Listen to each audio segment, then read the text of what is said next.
Madam आपने बोला था कि मीटिंग में आना ही पड़ेगा। हाँ बिल्कुल सही सुना आपने, आपको पेरेंट्स टीचर मीटिंग में आना ही पड़ेगा। ठीक है मैडम, तो आ गया मैं। अब बताइए इसकी क्या रिपोर्ट है? आप ही देख लीजिए, रिपोर्ट्स बिल्कुल भी अच्छी नहीं है इसकी, सिर्फ पासिंग मार्क्स ही आए हैं। लेकिन इसके कम मार्क्स क्यों आए हैं? पढ़ाई पे बिल्कुल भी ध्यान नहीं है इसका, और ना ही आप लोग ध्यान देते हो।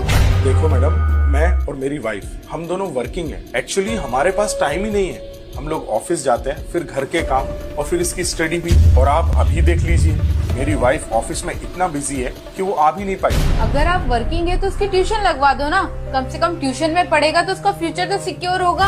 अच्छा बेटा, आप बाहर जाकर बैठो, मैं आता हूँ। मैडम आप एक बात बताओ, अगर इसको हमें ही पढ़ाना था, ट्यूशन वालों से ही पढ़वाना था, तो फिर हमने इस स्कूल में एडमिशन ही क्यों दिलाया? आपके बोलने का मतलब क्या है? मतलब ये मैडम कि मेरा बेटा सुबह 9 बजे से लेके दोपहर के 3 बजे तक 6 घंटे आप लोगों के साथ में रहता है। जब 6 घंटे में आप लोग ही नहीं पढ़ा पाए, तो मैं 1 घंटे पढ़ा के या कहीं कोचिंग पे 1 घंटा पढ़ के क्या ही कर लेगा वो?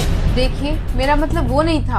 आपका क्या मतलब है हमें सब समझ में आता है। अरे आप लोगों की फीस ही इतनी ज्यादा है, लाखों रुपए हमको स्कूल में भरना पड़ते हैं। मुझे और मेरी वाइफ को इसीलिए जॉब करना पड़ता है ताकि हम फीस भर सकें। जब मैडम ड्रेस यहाँ से लेना है, फूड यहाँ से लेना है, बुक्स यहाँ से लेना है, पूरी स्टेशनरी यहाँ से लेना है, तो फिर पढ़ाई भी तो इसी स्कूल में होनी चाहिए ना। तो मैडम मेरी बात आप कान खोल के सुनो, मैं इसको किसी भी ट्यूशन क्लास में नहीं भेजने वाला और ना ही मैं मेरे बेटे को घर में प्रेशर देने वाला हूँ। तो आप लोगों की जिम्मेदारी बनती है कि मेरे बेटे को पढ़ाएं और उसके मार्क्स अच्छे आए। अगली बार हमें बुलाने से पहले ये सोच लेना कि अगर मैं यहाँ पर आया तो ये सवाल मैं आपसे पूछूंगा कि मेरे बेटे के कम मार्क्स क्यों आए। So madam, I hope you understand my point. This line is not for only my son, this is for all the students. Thank you.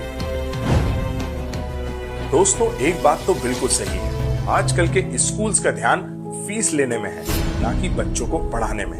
अगर मेरी बात सही लगी है ना दोस्तों, तो कमेंट जरूर करिए और शेयर जरूर करिए।